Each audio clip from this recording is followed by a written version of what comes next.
Alright, let's have a look inside my GA-1100 Gravity Master Gold Black GShock watch with twin sensor, which is supposedly to be shock resistant more than normal GShock and also vibration resistant, but in this case, well, the hand falls out. I bought this watch used from Mercari, about $20 to $30 only. You can see there's a lot of use marks on the top of the watch bezel. Very little use, barely anything at all on the watch strap. So I'm feeling this watch perhaps was thrown down to the floor or knocked somewhere so hard that the hand falls out, and the previous owner decided to do something about it. Thus the upside down stainless steel backplate, but they can't do, or I don't know, maybe they aren't able to attach the hands back on, so it's just sold it as is. And that's where it comes in. First, let's remove the I would say side screws out of the way with all those washers for vibration resistant, let's say. And then just like that, you can see this metal frame attached into this strap, which I really like. For the Master of G, you gotta have one of these features, right? And then remove all the screws on the side, just standard screws, and then we could force the bezel up and over the buttons to remove it out of the way. You can see there's some paint mark on it on the side, most of it on the front. This watch features a 3-layer bezel, almost like the G Steel series, but it is resin, just resin with metal frame at the centerpiece of it, which is kind of cool. Now you can see some marks over here, some dust. I mean, most of the dust you're seeing is just me. When I bought the watch used, of course there's dust, but not as much as this is right now. So remove the side bezel, which also looks almost like brand new, which is surprising. And then there's a hook there. This is for the topmost bezel. This part is the thing that got a lot of damages. Got some double-sided tape there to hold it together with the metal frame. In this case, black IP, which looks still looking good. I guess the black IP really is a bit more scratch resistant. Now look at this side bezel, almost brand new. Very cool to see. The hard case itself also works fine. I was inspecting the buttons, still works fine. There's a spring here, just make sure you don't lose those. Barely any scratch at all on the watch glass. So let's head up to look inside.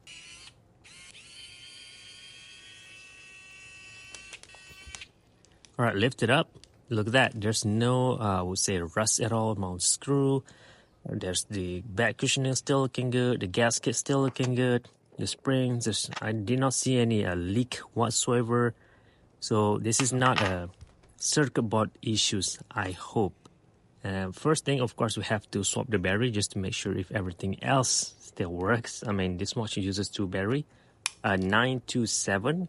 A bit more expensive, but it has twin sensor, no solar charging. So once I plug it on, you can see open here. So it is an open circuit. So we have to put the stainless steel backplate back on to complete the circuit. There's the 2 gold springs there.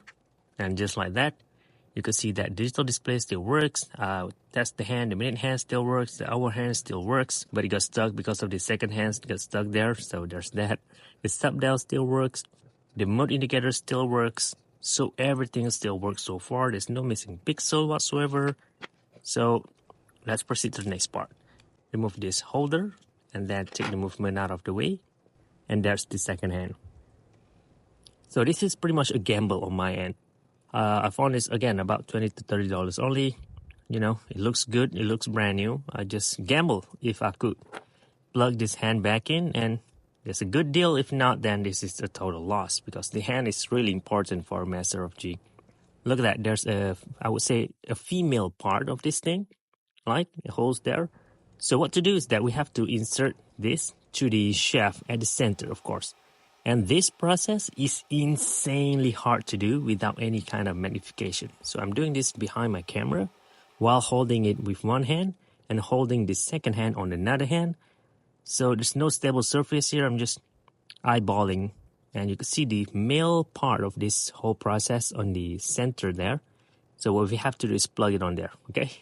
It took time. It took me like 15 minutes to do this and a lot of patience. So check this out.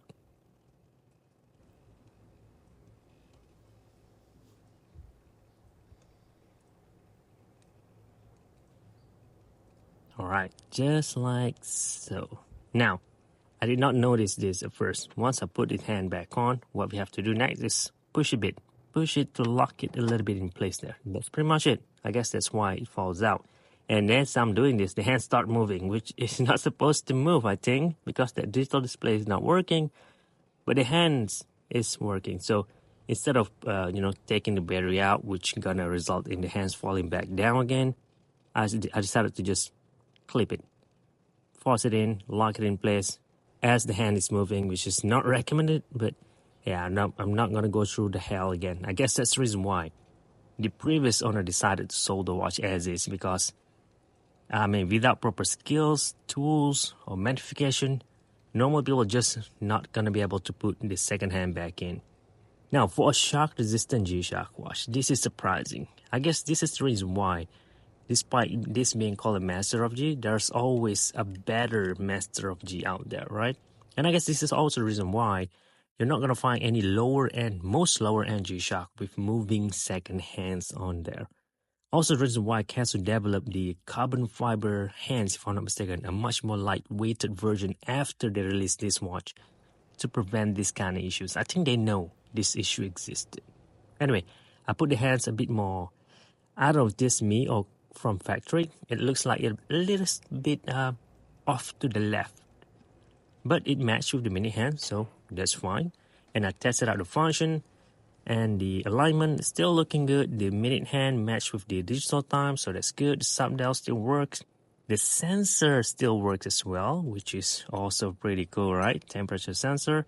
And the most important part, that is the compass function. So this is why the hands is important, right? Without the moving second hand, the compass is gonna be useless. So look at that, it still works. And it didn't comes out. I don't think I'm gonna be abusing this watch as the previous owner does, knowing that I know now. So